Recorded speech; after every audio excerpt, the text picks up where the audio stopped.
ഞാൻ ചെറുപ്പകാലത്ത് ഈ അവധി ദിവസങ്ങളൊക്കെ വരുമ്പോൾ കൂടുതലായിട്ടും സിനിമകളൊക്കെ കാണാൻ ഇഷ്ടപ്പെട്ട ഒരാളാണ്. അപ്പോൾ എന്നെ സംബന്ധിച്ച് ഈ സച്ചിൻ ശരിക്കും ഒരു വില്ലനായിരുന്നു.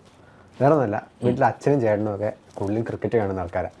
അപ്പോൾ അവർ ഈ ക്രിക്കറ്റ് ഇന്ത്യയുടെ മാച്ചസൊക്കെ വരുമ്പോൾ സ്വാഭാവികമായിട്ടും ടി വിയുടെ റിമോട്ട് അവർ മേടിക്കും. അവർ ടി വിയിൽ ഈ ക്രിക്കറ്റ് ഇടും. അപ്പോൾ ക്രിക്കറ്റ് ഇഷ്ടമില്ലാത്ത ഒരാളെ സംബന്ധിച്ചെന്ന് പറഞ്ഞാൽ സ്വാഭാവികമായിട്ട് അയാൾ അത് കാണാൻ അവരുടെ കൂടെ ഇരിക്കേണ്ട ഗതികേടുക. കാരണം സ്വാഭാവികമായിട്ട് അവരോട് നമുക്ക് മത്സരിച്ചും തർക്കിച്ചും ജയിക്കാൻ പറ്റില്ല. അത് മാത്രമല്ല അവർ ഒറ്റയടിക്ക് പറയില്ല ഇന്ത്യയുടെ അവിടെ എന്ന് പറഞ്ഞാൽ നമ്മൾ ഇരുന്ന് പോകും. അപ്പോൾ അങ്ങനത്തെ ഒരു അവസ്ഥ.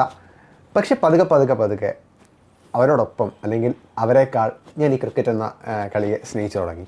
എൻ്റെ ഓർമ്മയിൽ 2003 ഏകദിന ലോകകപ്പ്, ആ മനുഷ്യനെ എങ്ങനെയാണ് ഇന്ത്യൻ ക്രിക്കറ്റ് ആരാധകർ ഇത്രയധികം സ്നേഹിക്കുന്ന ഒരു മനുഷ്യൻ്റെ അദ്ദേഹത്തിലാണ് എല്ലാ പ്രതീക്ഷയും പോകുന്നത്. അങ്ങനൊരു അവസ്ഥ.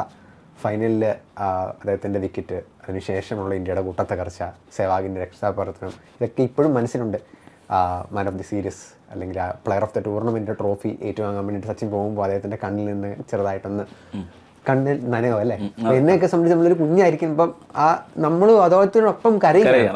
അന്ന് കരഞ്ഞ കരച്ചിൽ ഇപ്പം നേരത്തെ പറഞ്ഞ പോലെ അദ്ദേഹത്തിൻ്റെ റിട്ടയർമെൻറ്റ് 2013 വന്നപ്പം അന്ന് അതേപോലെ തന്നെ നമ്മൾ ആവർത്തിക്കുകയാണ്. ഇത്രയും വർഷക്കാലം നമ്മളെ ചിരിപ്പിക്കുകയും സന്തോഷിപ്പിക്കുകയും ആഹ്ലാദിക്കാനുള്ള ഒത്തിരി മൊമെന്റ് നൽകുകയും ചെയ്ത ഒരാളാണ്.